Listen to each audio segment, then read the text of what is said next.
वन्दे जगद्गुरु गुरु ब्रह्मा गुरुर्विष्णु गुरुदेवो महेश्वरा गुरु साक्षात् परब्रह्मा तस्मै श्री गुरुवे नमः। जय श्री कृष्ण। जय श्री कृष्ण। जय श्री कृष्ण। जय सिया राम। जय सिया राम। जय जिनेन्द्र। जय स्वामीनारायण। जय अम्बे, जय माता। नवा વર્ષે આપણે ભેગા થયા છે તો બધાને શુભકામના। નવું વર્ષ આપ સૌનું ખૂબ સુખમય, લાભદાયી અને તંદુરસ્ત ખાસ જાય એવી આપણે શુભેચ્છાઓ અને પ્રભુને પ્રાર્થના। Thank you. હવે આપણે આજનો પ્રોગ્રામ શરૂ કરી તે પહેલા આપણે દીપ પ્રાગટ્ય કરીશું। તો દીપ પ્રાગટ્ય કરવા માટે जय श्री कृष्ण। जय अम्बे, जय महादेव, जय स्वामीनारायण। હવે આપણે દીપ પ્રાગટ્ય કરીશું અને હું જેના નામ બોલું એ સ્ટેજ ઉપર આવી જાય દીપ પ્રાગટ્ય માટે।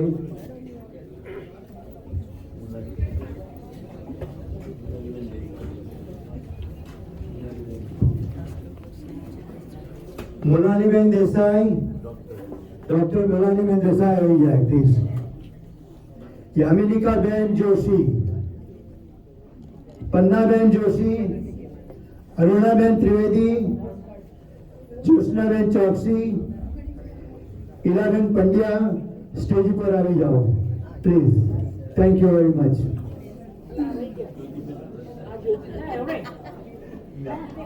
Thank you. પ્લીઝ જલ્દીથી આવી જાઓ। આપણે દીપ પ્રાગટ્ય શરૂ, આપણે ખૂબ જ મોટા પ્રોગ્રામ છે આજે તો। ડોક્ટર દેસાઈ આપણને હેલ્થ અંગેનું ખૂબ જ જ્ઞાન આપશે। Thank you very much. Arunaben આવી જાઓ દીપ પ્રાગટ્ય માટે। Thank you.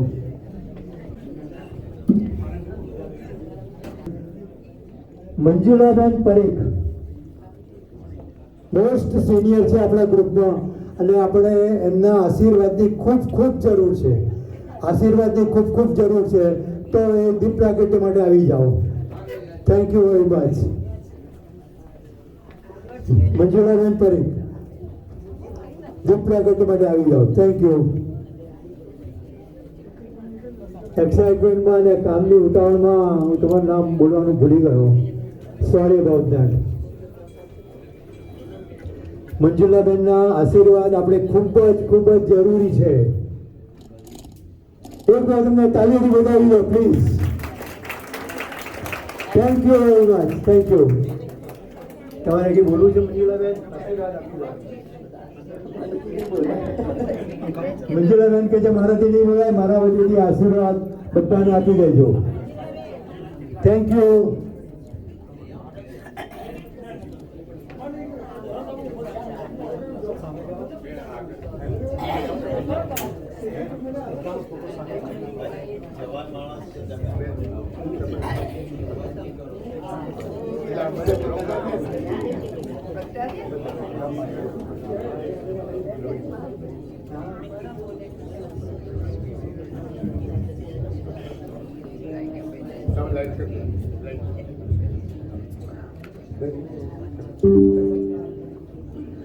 બધા એકબીજા હાથ અડાડે।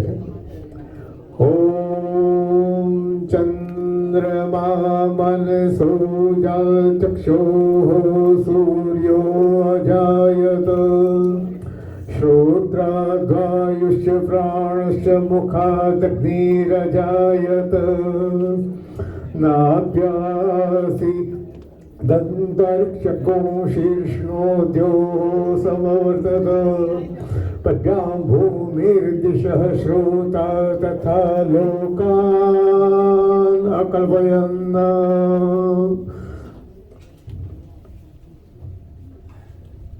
બોલો કૃષ્ણ કનૈયા લાલ કી જય, અંબે માત કી જય, ગજાનન ગણેશ ભગવાનની જય, કષ્ટભંજન હનુમાન ભગવાનની જય, સહજાનંદ સ્વામી મહારાજની જય, મહાવીર સ્વામી ભગવાનની જય. બોલો નમઃ પાર્વતી પતય, હર હર મહાદેવ હર. જય શ્રી કૃષ્ણ.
તો ટિકિટ લઈ લેજો. બીજું કે તમારા કાર્ડ જે આઈડી કાર્ડ છે જો પંચ ના કરાવ્યા હોય તો પ્લીઝ 1 by 1 જજો અને પંચ કરાવી દેજો. બે વસ્તુ ખાસ, રિન્યુ કરાવવા માટે તમે ફી ભરી દીધી હશે તો તમારો આઈડી કાર્ડ બતાવજો અને એ લોકો પંચ કરી દેશે. અને ખાસ કરીને તમારી ટિકિટ લઈ લેજો. યલો ટિકિટ આપી છે આ વખતે, ઓરેન્જ ટિકિટ છે એ ખાસ કરીને લઈ લેજો. Thank you. અને બીજી વસ્તુ, કોઈને આરએસવીપી કંઈ પ્રોબ્લેમ હોય, આરએસવીપી માટે કોઈને પણ પ્રોબ્લેમ હોય તો અમારી 3 બહેનો છે, અરુણાબેન, નેહાબેન અને હેમાબેન, એ ત્રણેયને તમે મળજો અને એ લોકો એ ત્રણેય બહેનો તમારો આરએસવીપી તમારા વતીથી કરી દેશે. Thank you. થેન્ક્સ. અને ટિકિટ નહીં હોય તો ડીશ નહીં મળે આજે, એટલે ટિકિટ લઈ લેજો. પૈસા ના ભરાય તો ભરી દેજો. ખબર તો ડીશ નહીં મળે. હવે આજનો આપણે પ્રોગ્રામ શરૂ કરીએ. આજે આપણી પાસે ત્યાં ડોક્ટર મોનાલીબેન દેસાઈ આવ્યા છે અને આપણને એ પોતે ઓન્કોલોજીસ્ટ છે અને આપણને આજે આર્થરાઇટિસ અને એલ્ઝાઇમર જે આપણા સિનિયર્સને મોસ્ટ બધાને થતું હોય છે તો એના વિશે ખાસ કહે છે. એલ્ઝાઇમર એટલે એવું કે આપણે કંઈક ભૂલી જઈએ. ઘણી વાર આપણે ફ્રીઝ કરીને ઉભા રહીએ કે શું લેવા આવ્યા છે, યાદ ના આવે. પેન્ટ્રી કરીને ઉભા રહીએ કે શું લેવા આવ્યા તો હવે એવું બધાને થતું હશે મોટે ભાગે. તો એ વિશે આપણને જ્યાં થોડી માહિતી આપશે, કેમ થાય છે, એના શું રીઝન છે, એના સિમ્ટમ શું છે અને એના ઉપાય શું છે સમજાવશે આપણને. તો હું ડૉક્ટર મોનાલીબેન દેસાઈને વિનંતી કરું કે એમનું પ્રવચન આપે.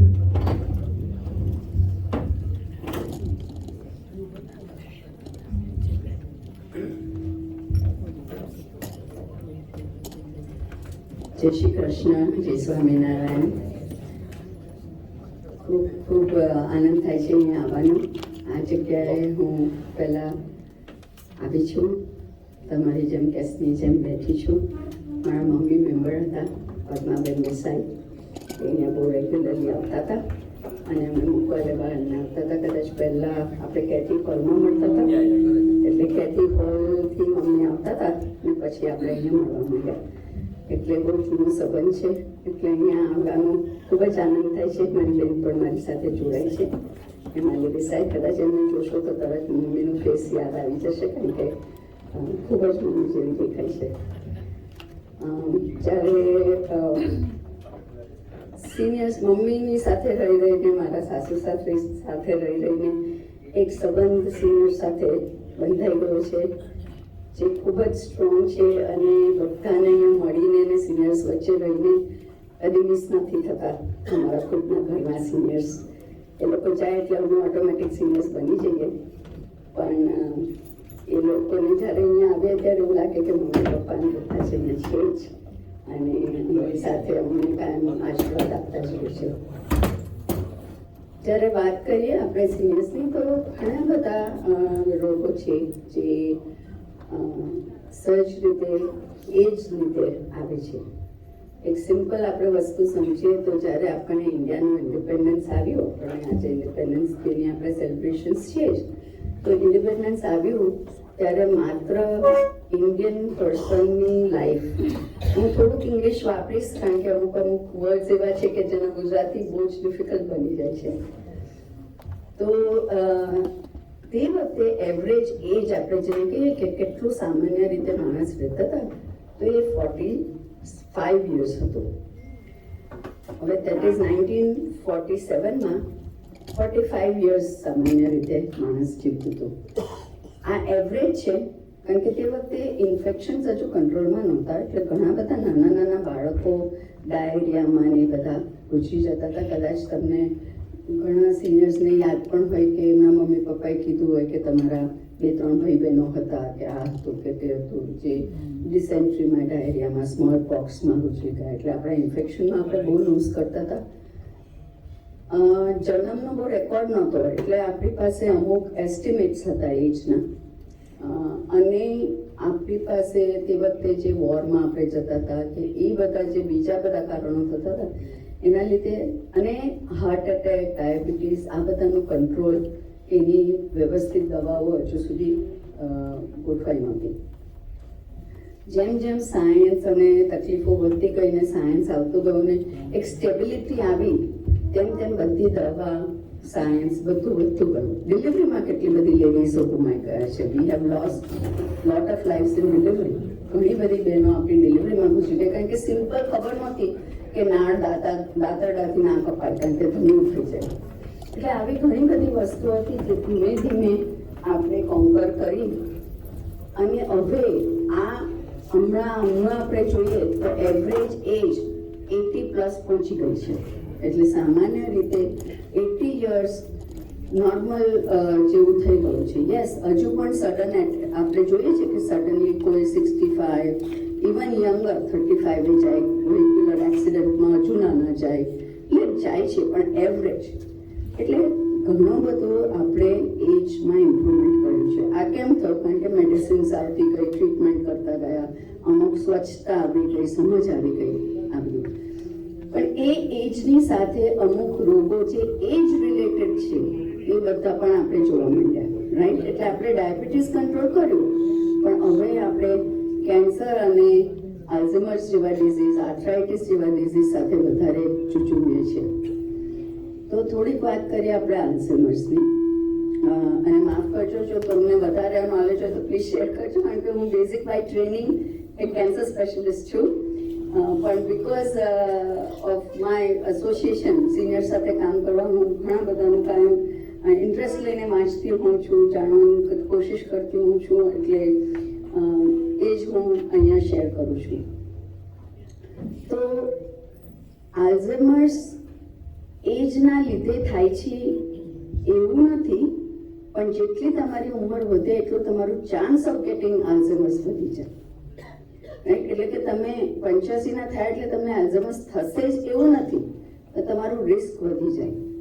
કરન્ટલી આપણું ઇન્ડિયન પોપ્યુલેશન જે અમેરિકામાં રહે છે એમાં around 10-15% about the age of 75 ને આલ્ઝાઇમર્સના સાઇન સિમ્ટમ્સ હોય છે, અને about the age of 85 nearly 30% આપણા અમેરિકન ઇન્ડિયન્સ જે અહીંયા રહે છે એમાં અરાઉન્ડ 30% હોય છે.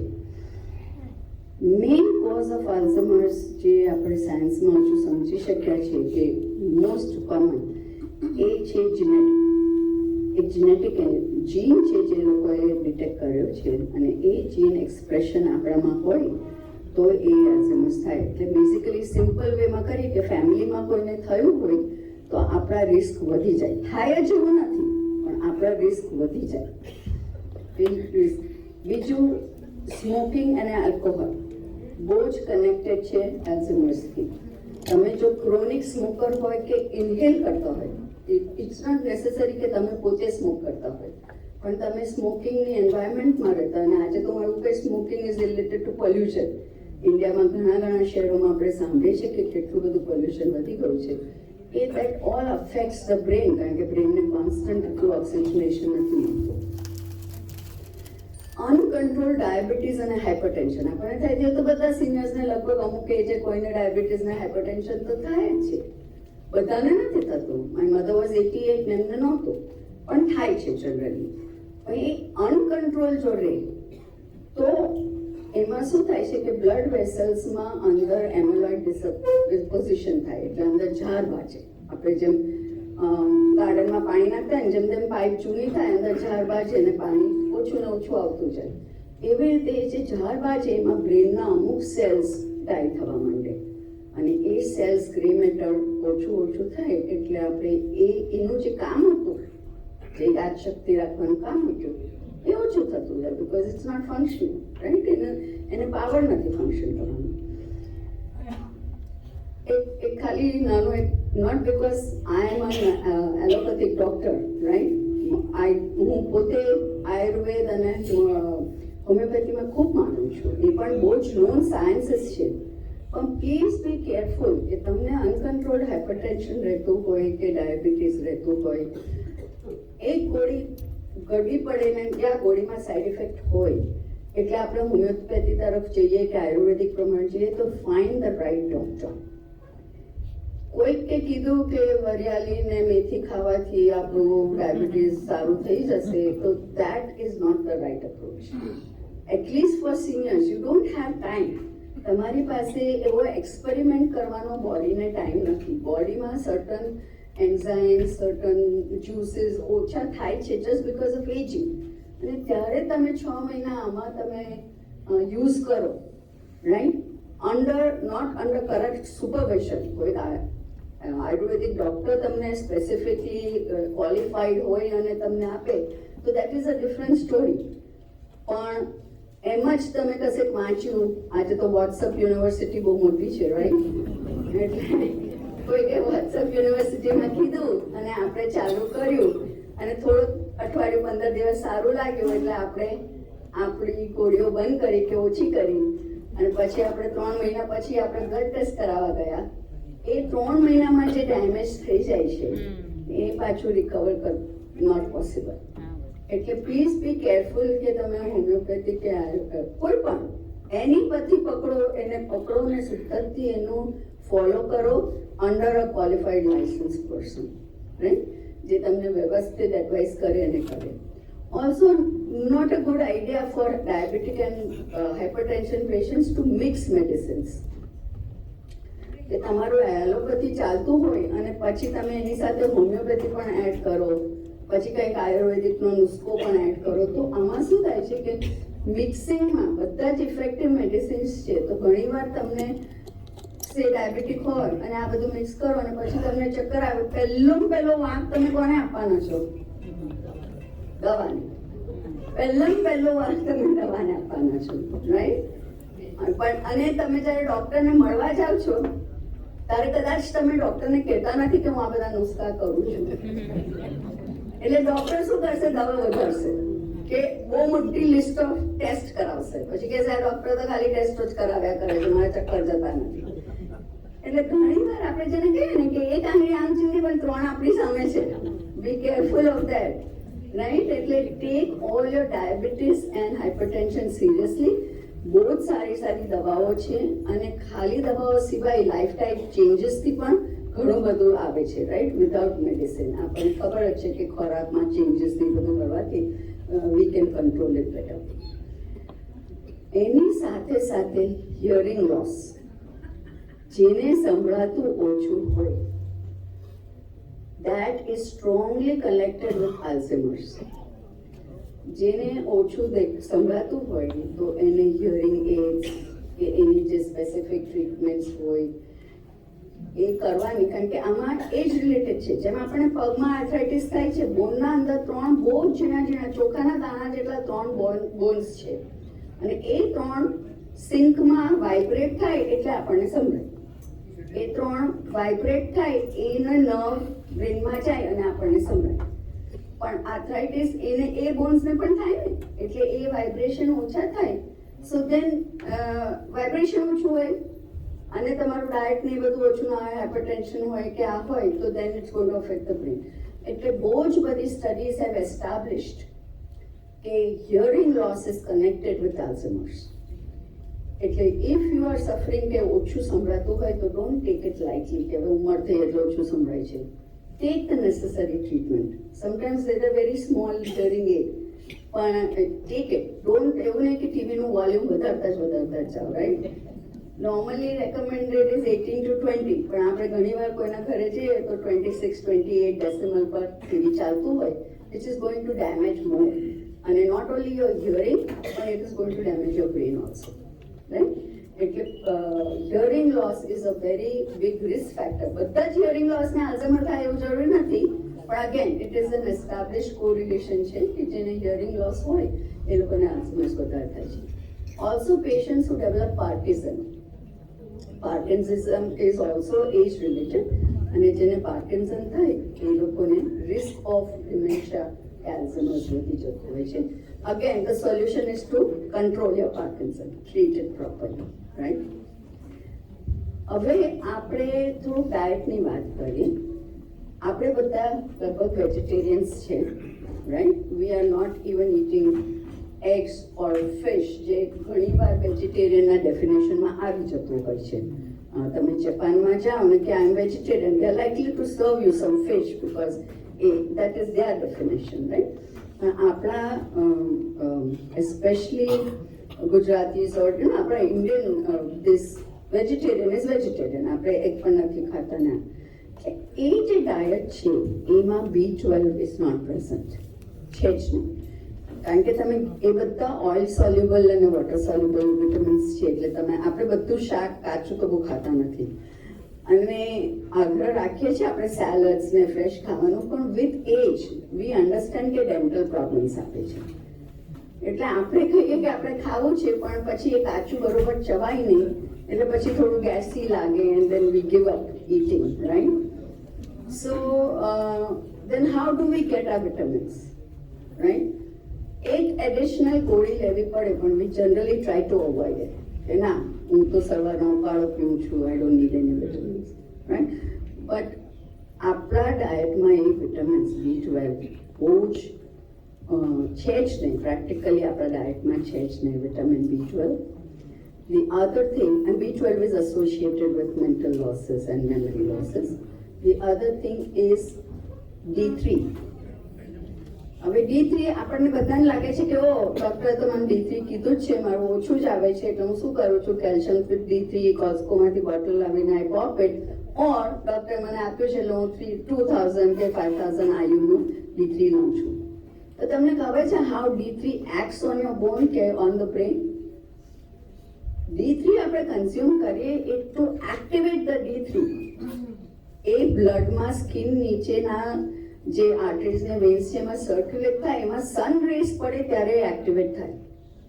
તો તમે દિવસમાં 5 મિનિટ પણ જો સન તમારા ઉપર પડતો જ નથી ને, તો યુ કેન ડ્રાઉન, તમે ડૂબી જાઓ D3માં, પણ તમને કંઈ એનો ફાયદો થશે નહીં. ખાલી બ્લડના નંબર્સ વધશે કે નેક્સ્ટ ટાઈમ તમે રિપોર્ટ કરવા જશો તો બ્લડમાં D3 નોર્મલ આવશે, પણ એનું જે ઇમ્પેક્ટ છે કે મારું બ્રેન સારું થયું, કે મારી મેમરી સારી થઈ, કે મારા બોન્સ હેલ્ધી થયા, એ ફાયદો અનલાઇકલી. સો ધીસ ઇઝ સમથિંગ કે આપણે કરી શકીએ છીએ. આપણે જરૂરી નથી કે આપણે ઇફ જો તમે ચાલી શકતા હોય અને you can go out for a walk, especially in summer, તો definitely go for walk. Nothing like movement. જેટલી પણ થાય, ઇવન બેઠા બેઠા પણ કરો, પણ movement is the biggest cure of everything, right?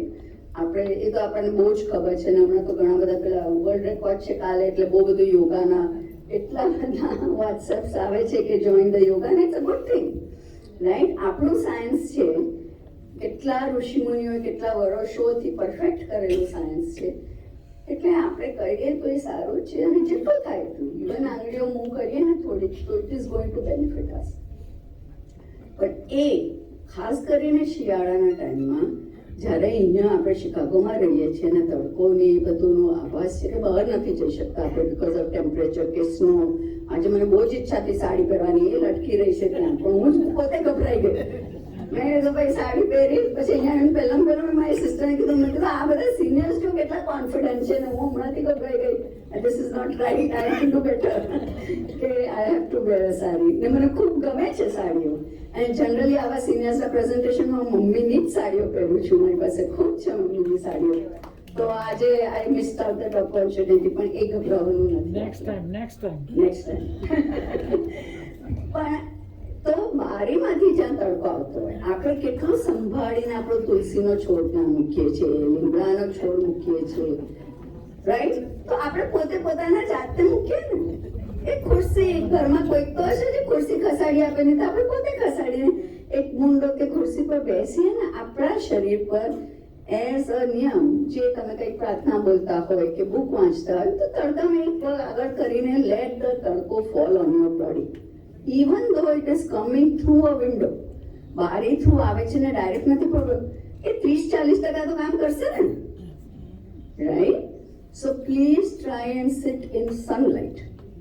Vitamin 3 એક તો એના નોર્મલ વેલ્યુઝ છે, એના માટે મોસ્ટલી આફ્ટર સમ એજ આપણે ટેબ્લેટ્સ લેવી જ પડતી હોય છે, કારણ કે ડાયજેશન ઓફ વિટામિન 3 અબ્ઝોર્પ્શન નથી થતું એના વેજીટેરિયન ડાયટ, આપણા વેજીટેરિયન ડાયટમાં નથી હોતું, એટલે આપણે ટેબ્લેટ લેવી પડતી હોય છે. અને સનમાં એને sun exposure 5 minutes is very good, કારણ કે આ બંને B12 અને વિટામિન D3 મેમરી સાથે કનેક્ટેડ છે. કદાચ ડૉક્ટરને કમ્પ્લેન કરી હશે કે મારી મેમરી લોસ છે, તો પહેલું એ લોકોએ બ્લડ ટેસ્ટમાં આ જ કરાવ્યું હશે. કેટલા અહીંયા છે જે લોકોએ B12 અને D3 ની ટેસ્ટ કરાવી છે? લગભગ બધા, રાઈટ. એન્યુઅલી, કોઈ વખત તો એન્યુઅલી કરતા હોય છે ડૉક્ટર, ઓટોમેટિક. તમે કહો કે ના કરો, એ લોકો કરી જ નાખતા હોય છે, કારણ કે તે નો કે આ આપણું ડેફિશિયન્સી હોય છે, રાઈટ. હું એવા સિચ્યુએશનમાં પણ આવી છું જ્યાં મને સિનિયર્સ મળ્યા છે અને બહુ કોન્ફિડન્ટલી, અને they are healthy, and I pray કે એ લોકો હેલ્ધી જ રહે અને સરસ જ રહે, પણ બહુ કોન્ફિડન્ટલી કહે છે હું તો કોઈ જ ગોળીઓ લેતો નથી, હું તો કોઈ જ ગોળીઓ લેતી નથી. ને આઈ વન્ડર કે એવું તો કેવું જુદું બોડી બનાવ્યું છે કે even after certain age they are able to maintain all this, right. That is થોડું અનરિયલિસ્ટિક લાગે છે. હવે આગળ આપણે કેલ્શિયમ પર, બિકોઝ આર્થરાઇટિસનું થોડુંક ટચ કરીએ છીએ, પણ આર્થરાઇટિસનું તો લગભગ બધાને ઓપિનિયન કંઈક ને કંઈક રીતે મળ્યા હશે, એટલે પણ આવ્યા છે તો આપણે D3 થી કેલ્શિયમ સાથે વાત કરીએ. After certain age, women માટે menopause અને male પણ there is something called as andropause. The male hormone testosterone also decreases.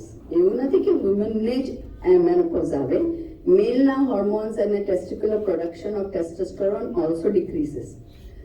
તમારું sperm count રહે એટલે you can reproduce children, but your andropause sets in, which means that your bone loss starts.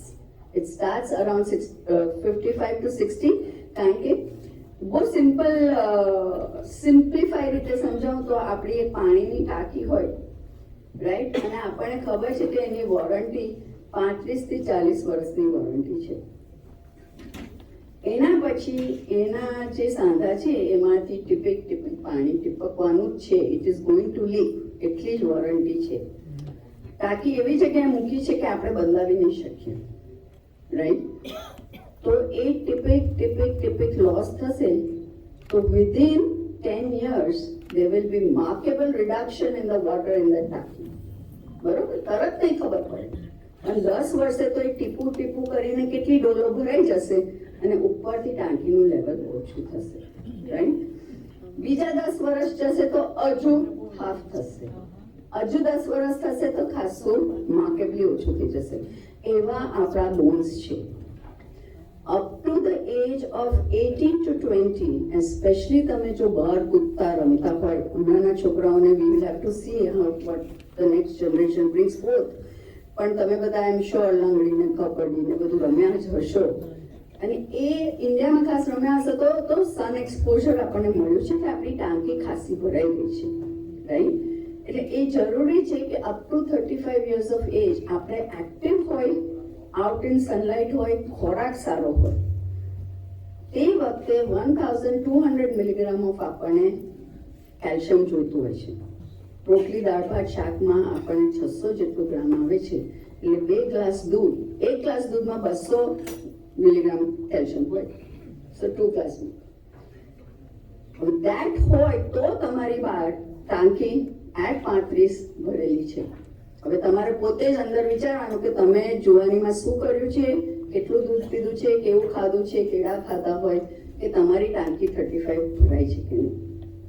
પછી એ ટપકવાની તો ચાલુ થવાની જ છે. That is a guarantee by God. ભગવાને ગોરંટી આપી છે કે 35 વર્ષે હું ટપકવાનું ચાલુ થવાનું છે, નહીં. મેલ્સ હોય કે ફિમેલ હોય, બધાના બોન્સ એ ચાલુ થાય. Loss 1% loss is known every 5 years. So by the time તમે 75 પહોંચો કે 70-75, ત્યારે 10 થી 12% તમારો બોન લોસ ઓલરેડી થઈ ગયો છે. એટલે 45 to 50 years એ હજુ આપણા intestines have the capacity to absorb calcium. That is the right age. અને there is no right age. Late તો એવું તો નથી કે પાછા આપણે નીકળી ગયા એટલે રહી જશે, રાઈટ? એક ટ્રેન છૂટી જાય તો બીજી ટ્રેન તો હોય જ આપણી માટે, એટલે that is not a problem. પણ અરાઉન્ડ 50 યર્સથી કેલ્શિયમ ઇન્ટેક વધારવું બહુ જ જરૂરી છે, બિકોઝ હવે આપણને ખબર છે કે આપણું routine will not work. By the time of menopause and andropause in the men, કારણ કે અરાઉન્ડ 60 યર્સ અને ફિમેલનું 50 યર્સ ગણીએ તો we need 2000 milligram of calcium per day. That means 6 glasses of milk or 10 glasses of milk, right? Sorry, my math ખોટું છે, પણ ખાવામાં આવે એટલે 6 glasses. તો આપણે 6 glasses, come on, it's not reality, right? આપણે કોઈ 6 ગ્લાસ ઓફ દૂધ પી શકવાના છે? આપણે દહીં લઈએ, છાશ પીએ, કેળું ખાઈએ તો it is not going to be possible. એટલે calcium tablet is a must. There is no way કે આપણા ડાયટમાં આપણે લઈ શકીએ. અમારા દાદી તો કદી નહોતા લેતા, નહીં. દેટ ઇઝ અ ડિફરન્ટ જમાનો, રાઈટ? દેટ વોઝ અ ડિફરન્ટ જમાનો. એમણે જે જોયું, જે કર્યું, that was totally different, right, then what we are trying. અને એ એકલ ઉકલ તો હમણાં પણ મળશે. I am talking about averages, right? હમણાં પણ એક્સેપ્શન્સ તો હશે જ, કે જે લોકો કદી કેલ્શિયમ નહીં લીધું હોય ને 90 યર્સે પણ દોડતા હશે. It is possible. પણ આપણે સામાન્ય રીતે આપણી લાઈફસ્ટાઈલ અને આપણા ખોરાક પ્રમાણે જોઈએ તો by your age you should be taking 2 calciums a day, and if you have already developed arthritis or pain, 3 calciums a day. 600 milligram with vitamin D3, any brand, anything. તમને કેલ્શિયમથી થોડું કોન્સ્ટિપેશન અને પેટમાં ગડબડ થશે. There are 2 types of calcium, calcium carbonate and calcium citrate. Calcium citrate is more settled to the body, એટલે એવું હોય તો કેલ્શિયમ સાઇટ્રેટ લેવાની અને કાયમ કશું ખાઈને લેવાની. If you eat with food, કેલ્શિયમની ટેબ્લેટ ફૂડ સાથે લો તો ઇટ ઇઝ મોસ્ટ સુટેબલ, તરત એબ્સોર્બ થાય છે. એટલે try to take your calcium tablets. અને again bringing back to my mother who has been my biggest teacher, મારી મમ્મીએ જ મને બધું શીખવાડ્યું છે. એ 88 હતા, એમણે ની સર્જરી કરાવી નહોતી, અને બાય ધ એજ ઓફ 75 એ 3 ટેબ્લેટ કેલ્શિયમની લેતા હતા. દુખતું તો યા, મસાજ કરાવતા હતા યા, પણ ની સર્જરી કરાવી નથી ને છેલ્લે સુધી ચાલતા ગયા છે. આ દાદરાઉતરીને પણ અહીંયા ફંક્શનમાં આવતા હતા, રાઈટ? અને that was 3 tablets of calcium. So the bone તમે જેટલું સ્ટ્રોંગ રાખશો, right, there are other things also you can do, but this is easy, right? અને અઠવાડિયું 15 દિવસ લાગશે કે આ નથી સારું, પણ આપણે ઘર બદલીએ છીએ કે નવા ક્યાંથી હોલથી અહીંયા આવ્યા તો થોડા એડજસ્ટમેન્ટ તો કરવા પડે ને. પણ એ એડજસ્ટમેન્ટ કરીએ છીએ આપણા માટે, રાઈટ? તો આપણને આટલું સાયન્સ વધ્યું છે અને આ બધું ખબર પડી છે, તો we need to take care. Back to we were talking about Alzheimer's ને આઈ થિંક 5-7 મિનિટ લઈશ, પછી આપણો પ્રોગ્રામ એલ્ઝાઇમર્સમાં આપણે મેડિકલી તો વાત કરી, પણ સાથે સાથે I want to talk beyond medical. At certain age please તમારી વિલ બનાવો. You need to have a will. You are in America, not in India. અમેરિકામાં તમે વિલ હાથે લખીને કાગળ મૂકી જશો એ વેલિડ નથી. It is not valid at all. તમારે સેફ કાર્ડ કરવો હોય, ગમે તેટલા વાલા તમારા દીકરા હોય દીકરી હોય, બધું સારું જ હોય. આપણે કોઈ ફાઇટ નથી કરવાનું, કોઈ પેલું મગજમારી નથી કરવાનું, કશું નહીં. પણ અહીંયાનો સ્ટેટ લો વિચિત્ર છે. એ લોકો અપ્રોચ કરવા જશે ત્યારે એ લોકો ઓથોરાઇઝડ રજિસ્ટર્ડ વિલ માંગશે. Suppose you have got some money in the bank, કે કંઈ ઘર તમારા નામે હોય કે કશું પણ, તો you will need a registered will. Before તમારી યાદદાસ્ત શેકી થાય, પ્લીઝ મેક શ્યોર કે તમારું વિલ હોય, રાઈટ? બીકોઝ એ તમારી ઈચ્છા પ્રમાણે થવાનું છે. વિલ ખાલી ફાઇનાન્શિયલ કરતા હું થોડુંક આગળ જઈશ કે આપણા મગજમાં ઘણી ઈચ્છાઓ હોય છે. ફોર એક્ઝામ્પલ, આપણે ઘણા ફ્યુનરલમાં જઈએ છીએ, ખૂબ બધા ફ્લાવર્સ ને ફાઇન સજાવેલું હોય, બ્યુટીફુલ, ને આપણા મનમાં થાય કે વાવ કેટલું સરસ બધું ફૂલ છે ને આવું છે ને આવું છે. Communicate with your children. તમારા છોકરાઓ કે જે તમે જેની સાથે રહો છો, કે યુ નો વોટ, આ બહુ સરસ છે. They will get a hint કે when you go you would like your funeral to be like this. Or if you go to a funeral and say, આ કેટલા બધા પૈસા બગાડ્યા, આ બધા બુકે બધા ફેંકી દેવાના, એના કરતા કશે દાન કર્યા હોત તો, રાઈટ? આ તમે બોલતા નથી મોડેથી, પણ તમારા મગજમાં તો આવે છે, રાઈટ? કે આટલા બધા ફ્લાવર્સ, આટલું બધું, યુ નો, ઇટ્સ સચ અ વેસ્ટ. આઈ મીન એના કરતા કોઈ સ્કૂલમાં આપ્યા હોત કે કોઈ યુ નો સારી સંસ્થામાં આપ્યા હોત. Communicate with your children, right? બોલો કે ભાઈ I want a simple funeral. હું જાઉં ત્યારે I know it is a hard conversation. કોઈને જવાની વાત કરવી નથી હોતી, પણ એ રિયાલિટી છે ને. જેમ જન્મ એક રિયાલિટી છે, આપણું જવાનું એક નિયમિત છે. અને વી ડોન્ટ નો કે કાલે ટપકી જવાના છે કે 10 વર્ષ પછી, પણ બોલવામાં શું જાય છે, right? Tell your children, your grandchildren, just express your wish. એ લોકોને ખબર તો હોવી જોઈએ. ખબર જ ના હોય તો પછી એ લોકો તમારી વિશ, અને આ વિશે મને તો બધું જ ચાલે, દેટ ઇઝ ટ્રુ, બધું જ ચાલે. પણ if you have an option, why not? તમારો ઓપ્શન છે. હમણાં તમે સ્વેટર ચૂઝ કરવામાં ઓપ્શન હોય કે મને ડાર્ક કલર જ ગમે છે કે લાઇટ કલર ગમે છે, તો યુ આર એક્સપ્રેસિંગ, રાઈટ? એટલે તમારા બર્થડેમાં તમને એ ટાઈપના જ સ્વેટરો ગિફ્ટમાં આવે છે. તો તમારો આટલા મોટું લાઈફનું decision, why not communicate, right? વાત કરો તમે કે મને આવું જોઈએ. અને હજુ એક સ્ટેપ જો તમારા is possible, and I'm again referring back to my own parents and my in-laws, right? તમને એવું હોય કે હું જવા પછી આ જે અમારી ગામની સ્કૂલ હતી એને હું આટલું ડોનેશન આપું તો કેટલું સારું, એમ કે મારા નામે આપે. કે ફલાણું મંદિરમાં હું દરરોજ જતી હતી તો દરરોજ મને ત્યાં બાકડો નહોતો તો બાકડાને તકલીફ પડતી હતી, તો કોઈક બાકડું મુકાય. કોઈક શું કામ મુકાવે? તમે જીવતા જીવ મુકાવો ને. Two advantages. એક, તમારા નામની તકતી લાગીને ત્યાં બાકડો મુકાઈ જશે, રાઈટ? તમે પોતે હયાતમાં જુઓ છો કે આ થયું. અને second, you are learning detachment. પૈસા પકડીને શું કરવાના છે? તમે પૈસા પકડીને શું કામ રાખો છો? તમારા જીવતા જીવ આપી દો. ડિટેચમેન્ટ કરતા જાઓ, બીકોઝ નેક્સ્ટ લાઈફ માટે આપણે તૈયાર થવાનું છે, રાઈટ? આપણે we all believe in rebirth. આપણે બધા જ માનીએ છીએ કે આપણું આ જન્મ જે થયું, મને જે મારા મા બાપ મળ્યા, હું ગટરમાં પણ જન્મી હોત, રાઈટ? પણ મને એવા મા બાપ મળ્યા જે લોકોએ બિલીવડ ઇન ચાઇલ્ડ એજ્યુકેશન. મને આજ સુધી મારો ભય છે, કદી એવું તફાવત નથી લાગ્યો કે આ છોકરીને આ છોકરોને. અમે લોકો બધા જ ભણ્યા અને બહુ જ ખુશ હતું અને સરસ રીતે અમે બધા સેટલ થયા. એ પેરેન્ટ્સ વગર પોસિબલ નથી. તો એક મારા ગયા જન્મના કંઈક તો કર્મ હશે ને કે જે મને આ પેરેન્ટ્સ મળ્યા.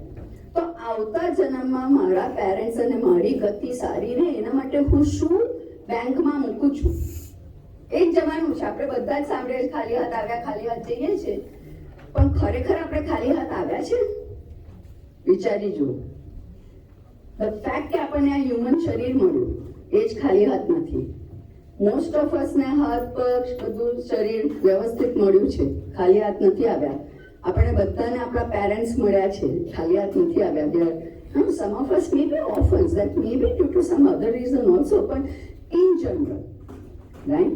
તો નેક્સ્ટ જન્મની ગતિ માટે આપણે એવું શું કરીએ છીએ કે જેથી આપણે અસર થાય, રાઈટ? તો જીવતા જીવ આપણે કેમ ના કરીએ? ડિટેચમેન્ટ શીખીએ, આપણે જે ઈચ્છા એ કરીએ. કારણ કે એક વખત એલ્ઝાઇમર સેટિંગ થાય તો તમે જીવો તો છો, પણ you are not able to take this decisions. એટલે જ્યાં સુધી તમારામાં ડિસિઝન મેકિંગ કેપેસિટી છે ત્યાં સુધી કોમ્યુનિકેટ. તમારે ના કરવું હોય તો એટલીસ્ટ કોમ્યુનિકેટ છે. અમે ઘણી વાર સાંભળીએ છીએ, હું MAFS સિનિયર સેન્ટર સાથે સંકળાયેલી છું, તો ત્યાંના સિનિયર્સ ઘણી વાર જ્યારે પૂછી જાય તો એ લોકોના પેરેન્ટ છોકરાઓ અમારી સાથે રિલેશનશિપ હોય એટલે વાત કરે તો કે અમારે એમ કે અહીંયા તમે એક સેવા ચાલુ કરો કે અસ્થિને એમ કે વારાણસી મોકલવી છે કે પ્રયાગરાજ મોકલવી છે, વોટેવર એ આપણી માન્યતા છે એટલે મોકલવી છે. તો હું શાંતિથી એમની સાથે બેસીને વાત કરું, મેં તો ત્યાં કેમ મોકલવી છે? તો કે ના પણ આપણે હિન્દુ છે એટલે આપણે ત્યાં મોકલવાની. એમ મેં કીધું હિન્દુ છે આપણે ત્યાં મોકલવાના, તો તમે પોતે તમારા મમ્મીએ આટલું બધું તમારા માટે કર્યું કે પપ્પાએ આટલું બધું કર્યું, તો તમે પોતે જવાના છો ફ્લાઇટમાં, તો તમારે એનું પેપરવર્ક કરવું પડે. તો કે ના એ બધું પેપરવર્કની હેસલમાં કોણ પડે, એટલે તમે સંસ્થામાંથી મોકલો ને. So you are not really caring for your parent or that emotion, right? આ તમે બધાએ વિટનેસ કરેલું જ છે. તો તમે નક્કી કરો કે ખરેખર ઇન્ડિયા મોકલવું છે. તમારી શ્રદ્ધા હોય, માન્યતા હોય તો find out the information, give that information to their children. કે એ લોકોને ખબર હોય. Like my mother had told us કે પપ્પાને આપણે નાસિકમાં મૂક્યા હતા એટલે I would like to go from Nasik, ત્રિવેણીસંગમ. So we knew, right, કે એમની અસ્થિ અમારે ક્યાં લઈ જવાની છે. આ રીતે તમે તમારી વાતો કરો, એલ્ઝાઇમર સેટિંગ થાય પછી it's very difficult. The other and more practical thing, પાછા આજે આપણે પ્રેક્ટિકલ પેલા પર, કે પ્લીઝ તમારા પર્સમાં કે બોડી પર always keep your name, address and phone number. In case this sets in very quickly sometimes, અને કદાચ ભૂલા પડ્યા તો હોય, તમારા પાસે લગભગ બધા પાસે આઈફોન્સ કે ફોન્સ હોય છે, મોબાઈલ ફોન્સ હોય છે, એમાં તમારા family can put in a tracker, right, કે વેર યુ આર. એ લોકો ચેક કરવા માટે નહીં, પણ ઇમરજન્સી હોય તો તે નો કે તમે કશે અટવાઈ ગયા હોય ને મોડા પડ્યા તો તમારી ફેમિલીને ખબર પડે કે તમે ક્યાં છો, રાઈટ? કારણ કે મોસ્ટ કોમન સિમ્ટમ્સ ઓફ એલ્ઝાઇમર્સ છે. મેં કીધું કે આપણે થોડું થોડું ભૂલવા માંડીએ. એકનો એક પ્રશ્ન વારે વારે પૂછે, કેટલા વાગે જવાનું હતું, કેટલા વાગે જવાનું હતું? આપણને ખબર છે કે અહીંયા 10 વાગે દર વખતે આવીએ તો કેટલા વાગે જવાનું હતું, કેટલા વાગે જવાનું હતું? ઓર વી સે કે ઓ ગયા વખતે કયો લેક્ચર થયું હતું, કયું થયું હતું, કોણ આવ્યું હતું, વી ફર્ગેટ. ટીવી પર હિરોઈન જોઈએ ને we forget the this are normal things. જૂનું બધું યાદ હશે, કોણે કયું તમને ગિફ્ટ આપી હતી લગ્નમાં એ બધું યાદ હશે, કોણ તમારા દીકરાના લગ્નમાં નહોતું આવ્યું, 4 વાર તમે ઇન્વિટેશન આપ્યું તે પણ યાદ હશે. પણ તમે ગયા મહિને કોના લગ્નમાં હાજરી પહોંચાડેલી એ તમને યાદ નહીં, right? So very important, put your trackers, right? Put your trackers છોકરાઓને કહો. એટલે આ મેમરી લોસનું સ્ટાર્ટિંગ છે, પણ ધીમે ધીમે તમારી આઈડેન્ટિટી તમે ભૂલી જાઓ કે તમે કોણ છો, તમારું નામ શું છે. This are all advance stages, અને there is nothing to be shy about to discuss this with your doctor. First treatment is always going to be corrective and preventive, જે આપણે આગળ વાત કરી કે તમારા વિટામિન્સ બધા સ્ટેબલ કરે, તમારું સનલાઇટ એક્સપોઝરની એની વાત કરે, તમે જો બેઠેલા હોય તો તમને એન્કરેજ કરે કે તમે ચાલો એટલે બ્લડ ફ્લો થાય, તમારું ડાયાબિટીસની બધું એકદમ કંટ્રોલમાં લાવે. These are first steps. પણ જો ખરેખર એલ્ઝાઇમર્સની સાઇન આવે ને ધ ઇન્વેસ્ટિગેશન સજેસ્ટ, તો એલ્ઝાઇમર્સની હવે ઘણી બધી નવી દવાઓ છે. એ ક્યોર નથી કરી શકતો હજુ સુધી.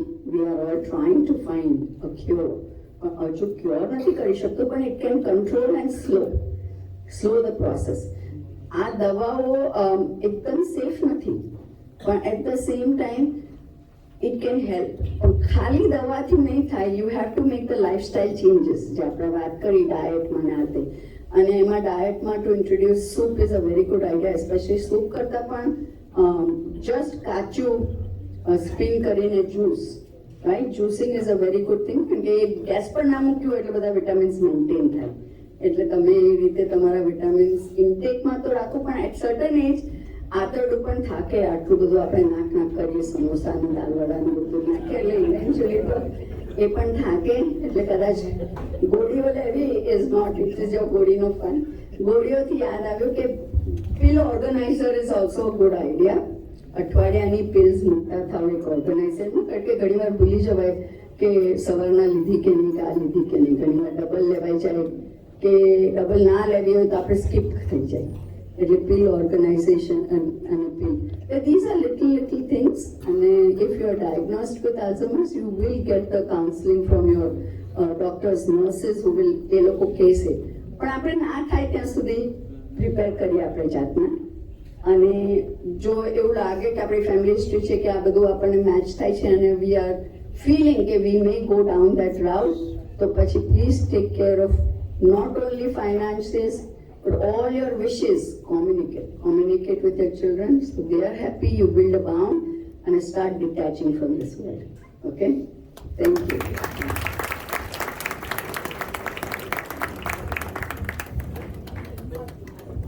Dr. Saab, I have a question for you. ત્યાં હું કેસ વાત કરું છું કે કોઈને પણ ક્વેશ્ચન હોય તો મોનાલીબેન જવાબ. Malariban, is there any test that, I'm a pharmacist myself, when a test bhi karta hoy che, amyloid test na and things like that. Is there any particular test that people can do that they may have to pay out of pocket? Insurance ka cover na karti hai. So are you aware of any test that can be done? There are some tests that are coming out, but they are mostly in the research form.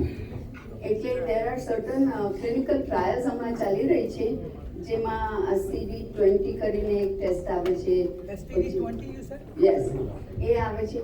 These are but still not established, એટલે એના clinical trials અને laboratory centers છે. If interested, I can pass on that specific laboratory and clinical trial. એમાં very simple હોય છે. You have to just basic વસ્તુ આપણે આપવાની હોય છે કે this are, a questionnaire, because એ લોકોને baseline જોવું હોય કે આપણે શું છે. They are putting it in the data and you give a blood draw and they give you the result after about, I think, 15 days. You have to sign that they can use that data for research, and it is free. Although I think they give you $25 or something for your inconvenience in coming and giving the test. I will remind myself to find that information. But એવા છે ખરા. અને most popular is Minicop, right? જે હમણાં પણ આપણે કરી શકીએ. 3 શબ્દ હું બોલું છું અને 2 મિનિટ પછી આપણે 3 શબ્દ પૂછીએ મોસ્ટલી. હવે મેં તમને કોન્શિયસ કરી દીધા છે એટલે તમે કોન્શિયસલી રાખશો. But suppose I say apple, purse, train, right? પછી તમારી પાસે જો પેન હોય તો તમે કાગળ ઉપર એક સર્કલ દોરો, જે હું આંકું છું કે ઇઝ નોટ ઇમ્પોર્ટન્ટ, અને હમણાં કેટલા વાગ્યા છે એ મોટો ને નાનો કાંટો દોરો. These are 2 simple practical test, quick test. એને મિની કોપ કહેવાય, મિની કોગ્નેટિવ ટેસ્ટ. કોઈને ટ્રાય કરવું છે? કયા 3 વર્ડ્સ મેં બોલ્યા હતા? So those who were able to remember are good cognitive. Those who are not able to, એકાદ word ના રહ્યું હોય, that suggests કે કદાચ, again these are not definitive, પણ કદાચ આપણે કંઈક impairment છે. અને સેમ આપણે ઘડિયાળનો ક્લોક હોય પણ આપણે એટલા ઓરિએન્ટેડ ના હોય, તો હમણાં સપોઝ 12 વાગવા આવ્યા હોય પણ આપણે કદાચ 11 કહીએ, બીકોઝ આપણે અહીંયા 11 વાગે આવ્યા હતા એટલે આપણે 11 દોરીએ.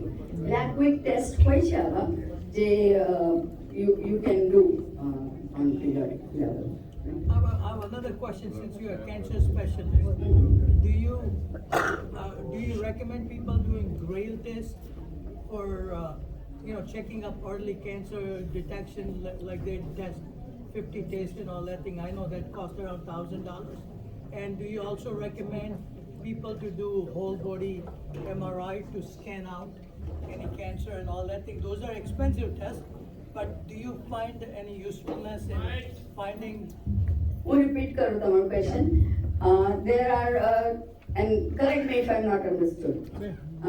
હું એક ઓન્કોલોજિસ્ટ છું, એટલે કેન્સર સ્પેશિયલિસ્ટ, એટલે પૂછ્યું છે કે અંબે નવા ટેસ્ટ આવે છે જેમાં એક સાથે એક ટેસ્ટને આઈ થિંક ટીવીમાં એડવર્ટાઇઝમેન્ટ આવે છે કે તમે એક બ્લડ ડ્રો આપો ને 50 ટાઈપના કેન્સર્સનું એ લોકો એક સાથે સ્ક્રીનિંગ કરે, અને એવી રીતે જ MRI હોલ બોડી MRI કરો અને you can pick up those sensitive things. Personally, I recommend to my patients only if they have a risk. જે આપણે રૂટીન પ્રોસ્ટેટ છે, ઓવેરિયન્સ છે, CA-125 છે, કે આપણું પેપ ટેસ્ટ છે, મેમોગ્રાફી છે, કોલોનોસ્કોપી છે, these are all established tests and we should do it.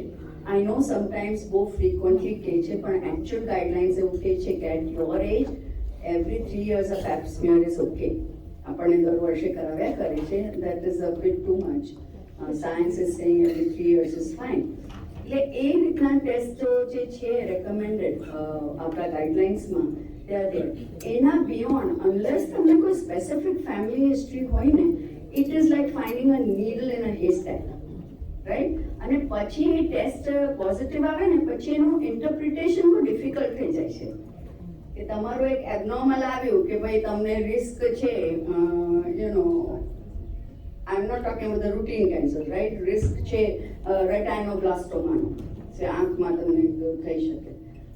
હવે એનું how to follow up, how to catch it early, that is so hard. હજુ એ બધું સ્ટેપ્સ હજુ એસ્ટાબ્લિશ થવાના બાકી છે. પર્સનલી મારું એવું માનવું છે કે યાર તમને ફેમિલી હિસ્ટ્રી હોય તો accordingly you need two investigate, પણ એક બ્લેન્કેટ અને MRI કરતા વી નો કે પેપ test PAP scan is more effective in detecting and monitoring cancers. MRI જે એક્ટિવ ટિશ્યુ હોય એને પિકઅપ કરે, એટલે ઇન્ફ્લેમેશન તમને આર્થરાઇટિસથી હોય ને તો પણ ઇટ વિલ પિકઅપ. એટલે ફોલ્સ પોઝિટિવ આવવાના બહુ ચાન્સીસ છે અનલેસ યુ નો કે તમે શેના માટે MRI કરો છો.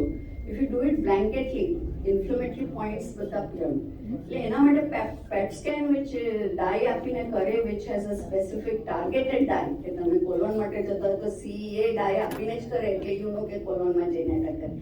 That I would recommend. એટલે I think different physicians have different idea, but personally I feel કે unless it's a risk factor, having a positive test and then not knowing કે શું કરવાનું આની સાથે, એનાથી વધારે આપણે મેન્ટલી જેટલા વર્ષો બાકી હોય પણ આપણે સ્ટ્રેસમાં કાઢીએ. એના કરતાં લીવ સમથિંગ ટુ ઓલમાઇટી, ભગવાનના ઉપર છોડી આપણે ડિટેચમેન્ટ શીખીએ તો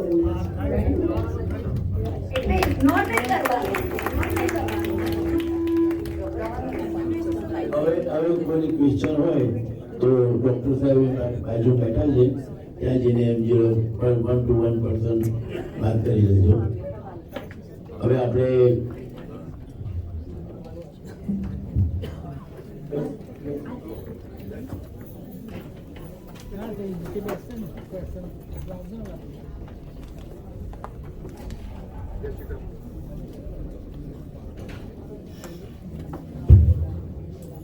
જય શ્રી કૃષ્ણ.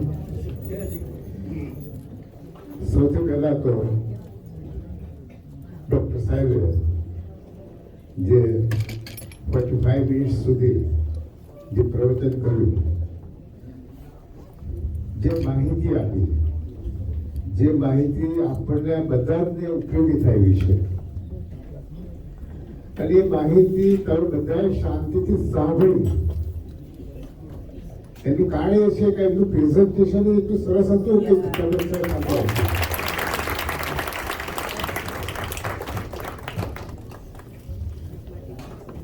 એક વખત અમારે કોઈને કહેવું પડ્યું કે શાંતિ રાખો, બોલશો નહીં. એટલે હવેથી અમારે જે એવું શીખવાનું છે, એંગેજ જે પ્રોગ્રામ કરીએ, વક્તા જે એવા આવે કે જે બધાને તમને બધા પ્રિય હોય એવું બોલે, જેથી કરીને તમે શાંત રહો. અમે ધ્યાન રાખીશું વ્યવસ્થાપકો, અને આ માટે ડૉક્ટર સાહેબનું કોન્ટ્રીબ્યુશન બનતું. અને વિનંતી કરું Hemaben Rana, please come forward and offer the flower bouquet to doctor સાહેબ.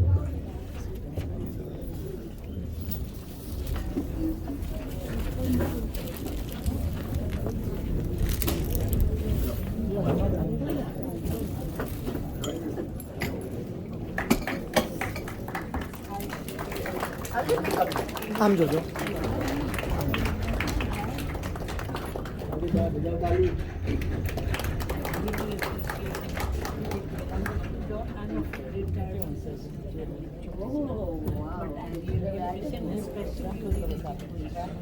That was helpful to each and every member. God bless you and your wife.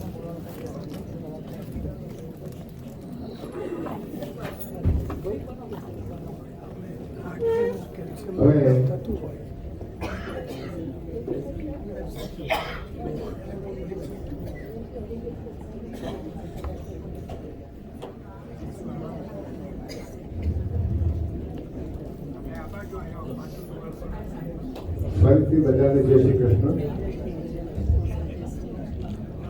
જય શ્રી કૃષ્ણ તમે બધા પ્રિય છે ને? બોલો. બોલો ને ભાઈ. હા એટલે જય શ્રી કૃષ્ણ કામ વાતો બંધ કરો. ભગવાનનું નામ લેવામાં તકલીફ છે. તમને પ્રિય. Hello please.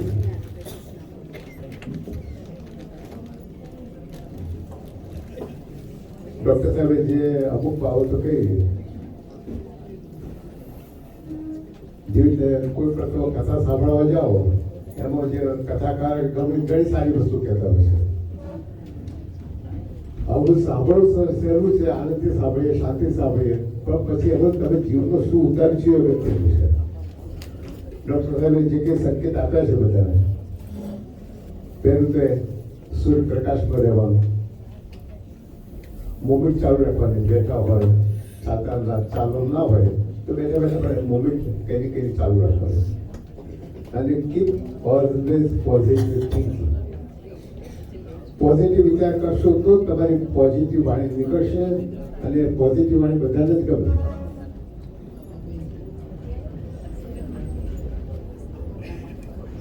આપણો ભારત દેશ એવો છે કે જેમાં દરેક દિવસે તહેવાર આવે છે. બધાને જ ખબર છે કે પડવો, બીજ, ત્રીજ, ચોથ, પાંચમ, છઠ, સાતમ, આઠમ, નવ. પડવું એટલે બેસતું વર્ષ, ભાઈ બીજ, અખાત્રીજ, ગણેશ ચતુર્થી, આ બધા જ તહેવારો આવે છે. આ બધા જ તહેવારોને અનુલક્ષીને આપણા ઋષિમુનિઓએ, તત્વજ્ઞાનીઓ, વિદ્વાનોએ દરેક તહેવારની પાછળ સાયન્ટિફિક, ફિલોસોફિકલ અને પોલિટિકલ એ બધું ગુફેલા છે. અને દરેક તહેવાર આપણે ઉજવીએ છીએ. સદભાગ્યે આપણા જાન્યુઆરી માસમાં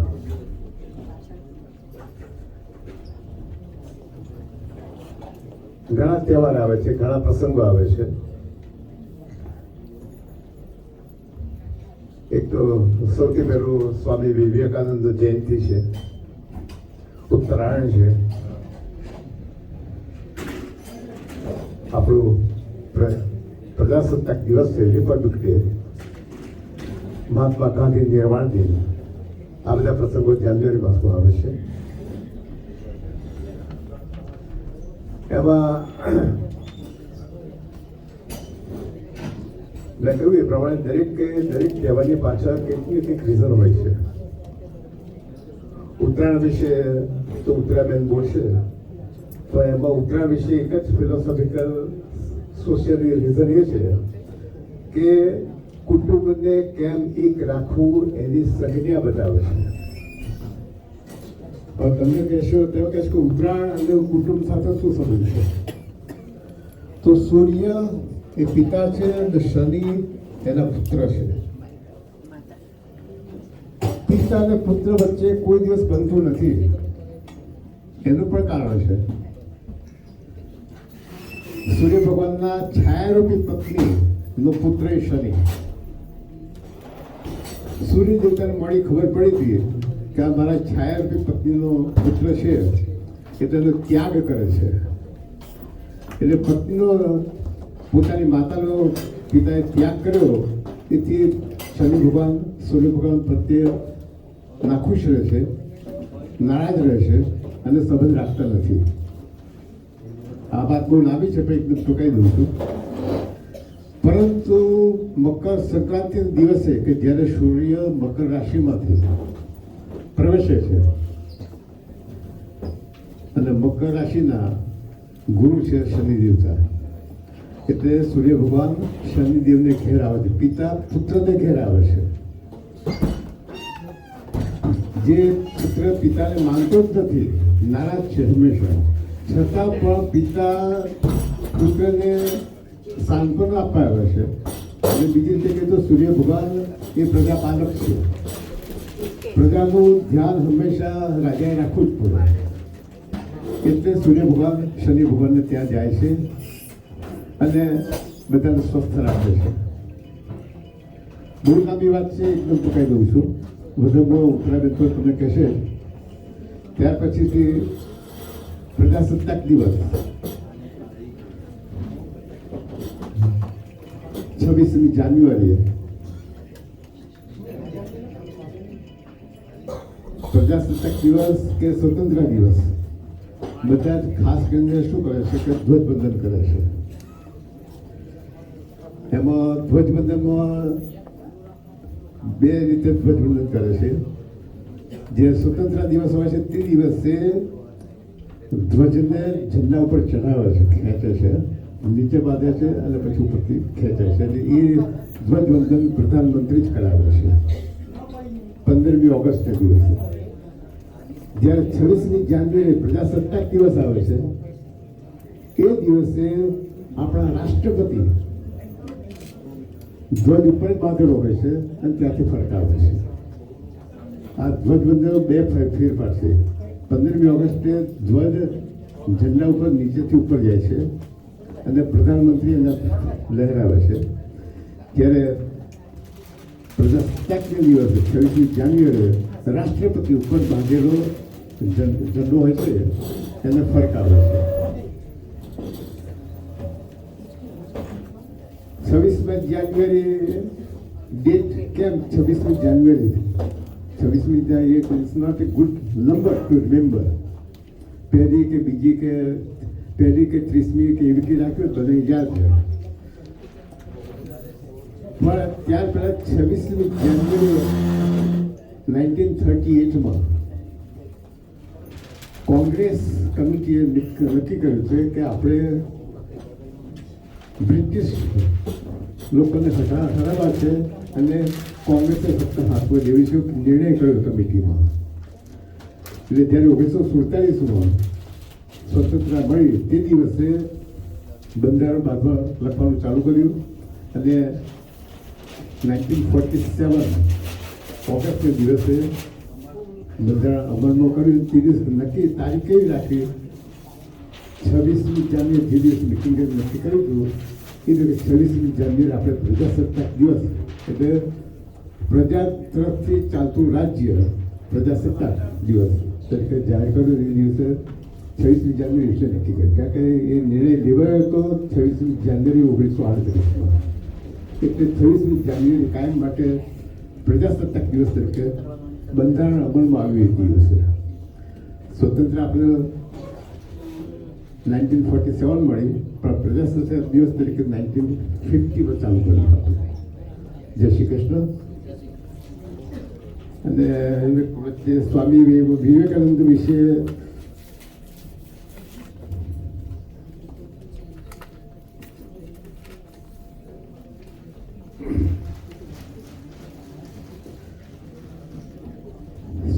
સ્વામી વિવેકાનંદનો જન્મ 1863માં કલકત્તા ખાતે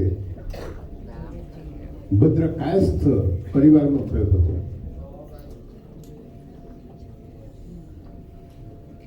એક ગુરુ તરીકે અદ્વૈત વેદાંત અને બધા જ ધર્મો સાચા છે તથા માનવ સેવા એ જ સાચી પ્રભુ પ્રાર્થના છે, એ એવો એમનો સિદ્ધાંત હતો. 1983માં એ પોતે શિકાગો આવ્યા હતા અને સંબોધનમાં એમણે ખાલી માય બ્રધર્સ એન્ડ સિસ્ટર્સ,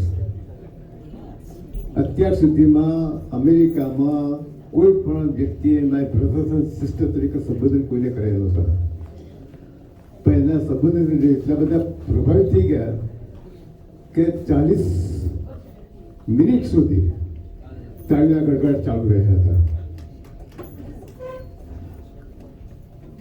અને એને લીધે જ આપણો હિન્દુ ધર્મ, ભારતીય સંસ્કૃતિ વિદેશમાં પણ પ્રખ્યાત પામી હતી. સમય અને સંજોગોને લઈને બહુ વધારે મારી પાસે લખેલું ઘણું છે, મગજમાં પણ ઘણું છે, બહુ નહીં લેતા. હવે આજના મારું વક્તવ્ય એ પૂરું કરું છું અને ફરીથી ડૉક્ટર સાહેબ થેન્ક યુ વેરી મચ.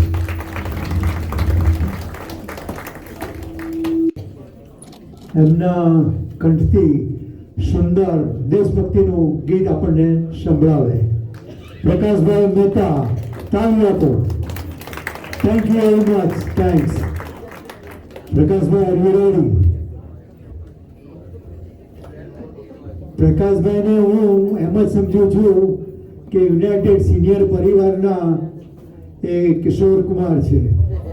ફરીથી એક વાર તાળીઓ પાડો. બધાએ એમને thank you very much, and he's going to prove it 100%. I'm sure you will be happy. Thanks.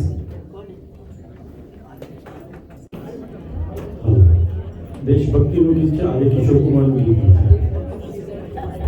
અને બીજી એક વાત કે ઘણા મિત્રોની ફરિયાદ છે તમે રફીનું ગીત ગાતા નથી, ખાલી કિશોરનું જ ગાઓ છો.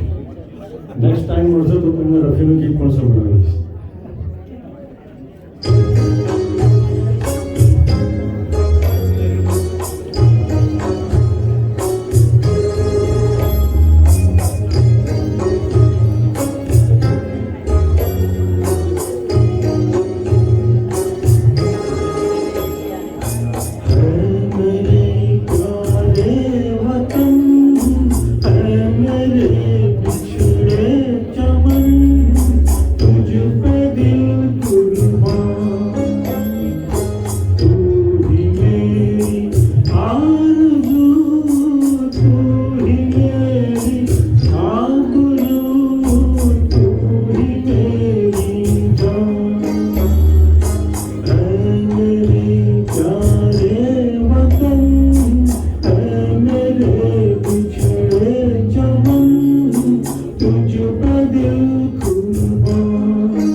जितना याद आता है मुझको इतना तरसाता है तू, जितना याद आता है मुझको इतना तरसाता है तू। ए मेरे प्यारे वतन, ए मेरे प्यारे वतन। Thank you very much, thank you Prakash bhai, thanks a lot. આજે આપણી સમક્ષ ખાસ મારા મિત્ર અમરભાઈ અજાત્યા ઉપસ્થિત છે, એમને આપણે આમંત્રણ આપ્યું હતું અને અમરભાઈ અજાત્યા એ બધી ઘણી બધી સંસ્થાઓ સાથે જોડાયેલા છે, સાથે સાથે એ ધર્મનું નોલેજ તથા આઈટીમાં પણ એક્સપર્ટ છે, બધા મંદિરોની વિઝિટ પણ એ લોકોએ કરી છે અને ખાસ કરીને VHP એના મેમ્બર છે। અને બીજી મોટી વાત એ છે કે મોદી સાહેબના રાઈટ હેન્ડ મેન છે, એક વાત તારીખ બતાવી અમને રિક્વેસ્ટ કરીશ કે આપણને બે શબ્દો કે thank you very much. Thank you, Bhavai, for brief introduction. પણ એકચ્યુઅલી આજે આપણે ઘણું બધું હેલ્થ માટેનું સાંભળ્યું કે હેલ્થ કેરમાં શું કરવું જોઈએ, અલ્ઝાઇમર શું છે ને બધું કેલ્શિયમની ડૉક્ટર સાહેબ બહુ સારી રીતે કીધું, દેટ વોઝ વેરી ગુડ। પણ મારો ટોપિક ટોટલી ડિફરન્ટ છે, જે બધાને પસંદ નહીં હોય કદાચ, કારણ કે પોલિટિક્સ આપણે બધા પોલિટિક્સથી બધા બહુ ગભરાતે, પોલિટિક્સમાં ના જવાય, તો બહુ જે ગુંડા હોય એ લોકો જાય પોલિટિક્સમાં, અથવા તો જે રાજવી પરિવારના હોય, કારણ કે ઓબામાના ફેમિલી હોય, ક્લિન્ટનના ફેમિલી હોય, એ જ લોકો જઈ શકે। આપણું તો કાપાદ માણસ છીએ તો આપણે જવાય નહીં, પણ એવું નથી રિયલી। અમેરિકાની અંદર પોલિટિક્સમાં જવું એ અમેરિકામાં ને ઇન્ડિયામાં પોલિટિક્સ ઇઝ વેરી ઇમ્પોર્ટન્ટ, કારણ કે જો તમે પોલિટિક્સમાં નહીં જાઓ તો you will be govern by someone else, એટલે બીજા તમારે જે દોરે એ રીતે તમારે કરવું પડે, તો એ કહેવો તમારા આધાર પર નથી પાડવાનો તો તમે you can not follow that. વોટિંગને દિવસે વોટ કરવા જવાનું ઘેર બેસી નહીં રહેવું। આપણે વોટ કરીશું તો જ આપણો અવાજ બહાર આવશે અને તો આપણી જે ઈચ્છાઓ પરિપૂર્ણ થઈ શકશે। બધા વોટ કરવા જશો જ? મારી એટલી જ ગેરંટી લીધી છે, અર્લી વોટિંગ કરો કે એ જ નથી જાઓ, પણ વોટિંગ કરવાનું। Thank you Pravin.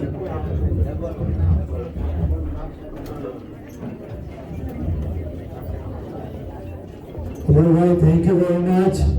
Thank you for the information that you have given to us. ખાસ કરીને આપણે યુનાઇટેડ સ્ટેટ્સમાં રહેવાનું છે, આપણા બાળકોને બી આપણે રેઝ કર્યા છે અને આપણે પોલિટિક્સમાં જવું જ પડશે, એવો છૂટકો જ નથી। આપણી હયાતી જો બતાવી હોય, આપણે સેમ પ્લેટફોર્મ પર ઉભા રહેવું હોય તો આપણે અમરભાઈએ જે બધી વાત કરી એનો ખાસ અગત્યમાં ધ્યાન રાખી અને એનો ઉપયોગ કરવો પડશે, બાકી થઈ શકે।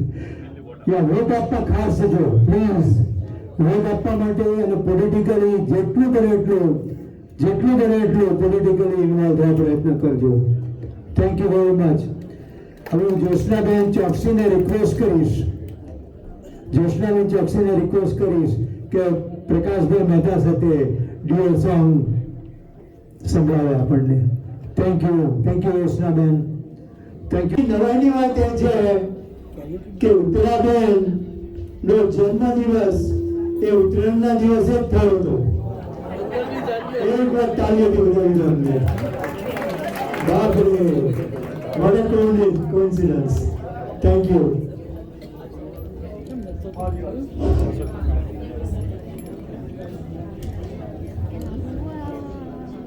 બધાને જય શ્રી કૃષ્ણ। અને આપણો સિનિયર યુનાઇટેડનો આ પહેલો ઉત્સવ છે અને જે ઉત્તરાયણ કહેવાય છે, અને બીજું આપણું 26મી જાન્યુઆરીનો આ ઉત્સવ આપણે આજે ઉજવવા માટે ભેગા થયા છે। અને બધાને ઉત્તરાયણ વિશે તો લગભગ ખબર જ હશે, તો હું ટૂંકમાં તમને જાણી બતાવીશ। આ ઉત્સવને મકર સંક્રાંતિ કેમ કહેવામાં આવે છે? કારણ કે પોષ મહિનામાં સૂર્ય મકર રાશિમાં પ્રવેશે છે એક તો, અને કારણ કે પોષ મહિનામાં સૂર્ય મકર રાશિમાં પ્રવેશે છે અને સૂર્ય એની પૃથ્વીની આસપાસ પરિભ્રમણ જે કરે છે તો એની એ દિશા બદલે છે, થોડીક ઉત્તર તરફ જાય છે, એટલે તેને આપણે ઉત્તરાયણ પણ કહીએ છીએ. અને આ દિવસથી આપણે જોયું હશે કે ઉત્તરાયણ પછી દિવસ લાંબો થતો જાય છે અને અજવાળું થતું જાય છે અને અંધારું ઓછું થતું જાય છે. એટલે આ બી એક સૂર્ય ઉદયનો એ છે દિવસ છે. અને બધા દેવો અને ભગવાન પણ આ દિવસે ઊંઘમાંથી જાગે છે અને બધા શુભ કાર્યો આપણે ઉત્તરાયણ પછી જ કરતા હોઈએ છીએ. કોઈના લગ્ન લેવાના હોય, ઘરનું વાસ્તુ હોય, કોઈ બી પ્રસંગ હોય તો આપણે બધા ઉત્તરાયણ પછી જ ઉજવીએ છીએ. અને બીજું એ કે અને દરેક જણ આપણને ખબર હશે કે દરેક જણ આપણા હિન્દુઓમાં એવું કહેવાય છે કે દરેક જણ મૃત્યુ એવું ઈચ્છે કે ઉત્તરાયણ પછી જ આવે. એમાં આપણને ભીષ્મ પિતામહનું પણ એક ઉદાહરણ છે કે એમને એમનું મૃત્યુ એમને એ રીતનું એ હતું પોતાને કે પોતે જ્યારે બી મરવું હોય ત્યારે મૃત્યુ પામી શકે. એમને પણ યમરાજાને રોકી રાખ્યા અને ઉત્તરાયણ પછી પણ એમનું એ મૃત્યુ લે છે. એટલે મકર સંક્રાંતિ એટલે પ્રકાશનો અંધકાર ઉપર વિજય. એટલે આપણે જોયું કે દિવસે દિવસે અજવાળું થતું જાય છે અને અંધકાર ઓછો થતું જાય છે. હવે સંક્રાંતિ એટલે સંઘક્રાંતિ. માણસે આ દિવસે સંઘ મુક્તિ થવાનો સંકલ્પ કરવો જોઈએ. એટલે કે આ દિવસે માણસે કામ, ક્રોધ, લોભ, મોહ ઇત્યાદિ વિકારોથી દૂર રહેવાનું હોય છે અને સારા માણસોનો સંગ રાખવો જોઈએ. કારણ સત્સંગ એ જીવનનું ખરું ઔષધ છે. મહાન માણસોનો સંગ કરતા જવું જોઈએ અને સંક્રાંતિનો આ સંદેશ છે. સંદેશમાં ભેગા થયેલા લોકોનો સંબંધો મધુર રહેવા જોઈએ. આ વાતની સ્મૃતિ તરીકે આપણને ઉત્તરાયણના દિવસે તલ ગોળના લાડુ એકબીજાને આપવાની પ્રથા શરૂ થઈ હશે. હવે બધાને ખબર છે કે તલમાં સ્નિગ્ધતા હોય છે. સ્નિગ્ધતા એટલે ચિકાસ હોય કે જે જાળી રાખે. એટલે એકબીજાના પ્રત્યે પ્રેમ ભાવ હોય, તે એકબીજાના પ્રત્યે સ્નેહ ભાવ રહે, એટલા માટે આપણે તલ અને ગોળ એ મીઠાશનું પ્રતીક છે. એટલે સગા સંબંધીઓની સાથે એ આપણા સંબંધો સારા રહે. એટલે આપણે આ દિવસે તલ ગોળનો લાડુ આપવાનો અને જૂના મતભેદો કાઢી નાખવાનો આ રીતે ઉજવણી થતી હોય છે. ને આજે આપણે બ્રાહ્મણોને પણ લાડુ આપતા હોઈએ છીએ અને તે ગુપ્તદાન પણ કરીને અંદર લાડુ આપતા હોઈએ છીએ. એટલે દાન કરવાનો પણ આ દિવસ છે. આ દિવસે ખાસ તો પતંગ ચગાવવાનો પ્રથા શરૂ થઈ છે. તેની પાછળ પણ વિશિષ્ટ અર્થ રહેલો છે. કોઈને ખબર છે કે આપણે પતંગો કેમ ચગાવીએ છીએ? નહીં ખબર હશે તો હું કહું કે આમાં પતંગ ચગાવવા માટે ખુલ્લી જગ્યા કે અગાસીમાં જવું પડે. ઠંડીના દિવસોમાં સૂર્યસ્નાન માટે આપણા જીવનનું સૂર્યસ્નાન માટે પણ આ બેને કીધું આપણા ડૉક્ટર સાહેબે કે D3. હવે D3 શેમાંથી મળે? સૂર્યના પ્રકાશમાંથી. એટલે આ પણ એક આરોગ્યની દ્રષ્ટિએ પણ એ ઉજવવામાં આવે. કારણ કે આપણે આખો દિવસ સૂર્યના તડકામાં રહીએ અને પતંગ ચગાવતા હોઈએ છીએ. આ દિવસે જેમ અગાસીમાં લાલ, લીલા, પચરંગી પતંગો ઉડતા હોય છે, પણ આ પતંગોની હસ્તી અને મસ્તી ક્યાં સુધી રહેતી હોય? જ્યાં સુધી પતંગનો દોર આપણા હાથમાં હોય ત્યાં સુધી એની મજા.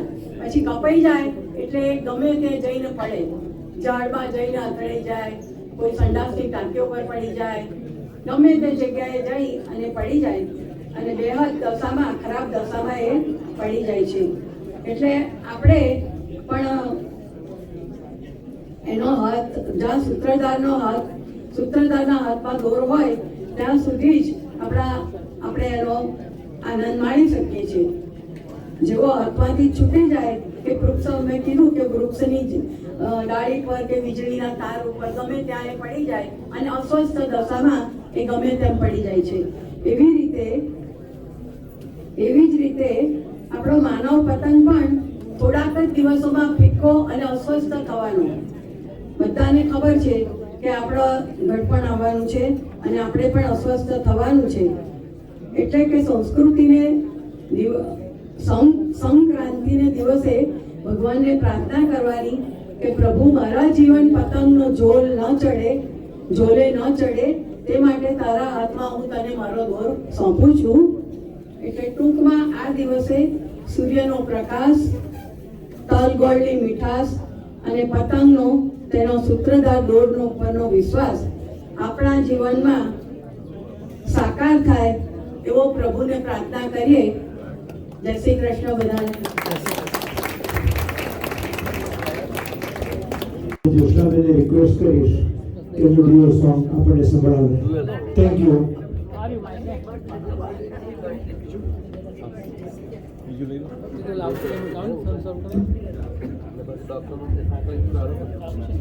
ફિલ્મ જીવન મૃત્યુ ધર્મેન્દ્ર અને રાખી ઉપર પિક્ચરાઇઝ થયેલું ગીત છે.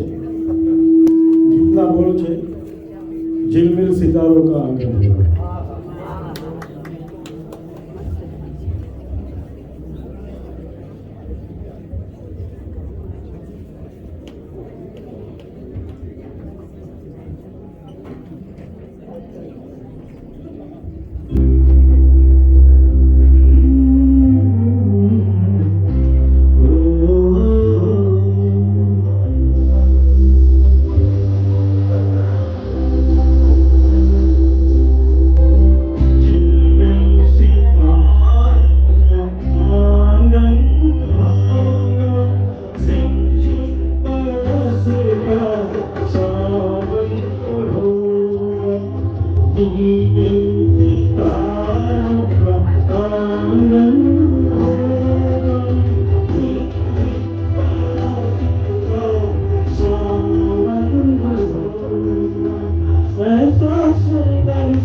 Savan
કામ કરતો એનો વિડીયો ઉતારો.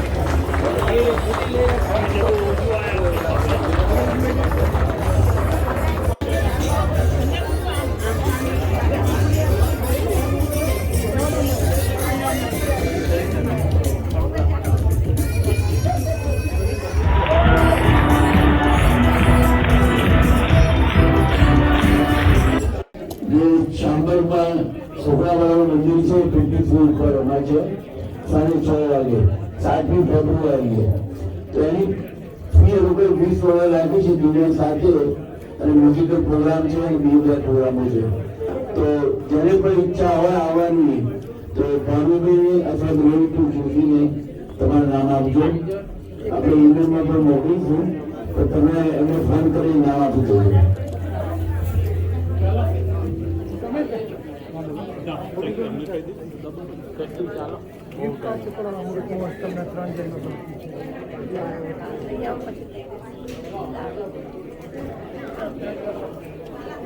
અમૃત મહોત્સવ આપણે ઉજવ્યો હતો ઓક્ટોબરમાં. ત્યાં 2 જણના કાર્ડ બાકી રહ્યા છે. સર સુધાબેન આવ્યા હતો, ગેંગી, સુધાબેન શાહ.